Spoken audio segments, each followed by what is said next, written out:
இது வரைக்கும் பண்ணிட்டு இருக்க விஷயங்கள்ல இருந்து வேற ஒன்று பண்ணும்போது அது கிடைக்கிற ரெஸ்பான்ஸ்ன்றது. ஸோ அதை என்ஜாய் பண்ணி சார் தான் ஃபர்ஸ்ட். ஏன்னா அவர் வந்து இன்னைக்கு ஷூட் பண்ண சீனை வந்து அடுத்த நாள் காலைல லொக்கேஷன் வந்த உடனே அதை பார்ப்பாரு.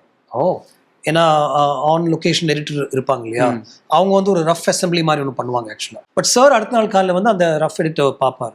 எந்த டிஸ்கஷனுமே நடக்காது. அதாவது இல்லை இது வேண்டாம் இது நல்லா இல்லை அப்படின்ற வரைக்கும் அந்த 45 days அது நடக்கவே இல்லை.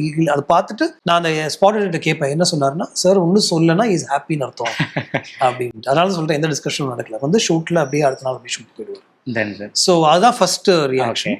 அதுக்கப்புறம் ஆந்தனி தான் உண்மையிலேயே செகண்ட். ஏன்னா he puts together the film and first edit ஃபுல்லா ஆந்தனி உட்காந்து பண்ணுவார். அதுக்கப்புறம் தான் நான் உள்ள வருவேன்.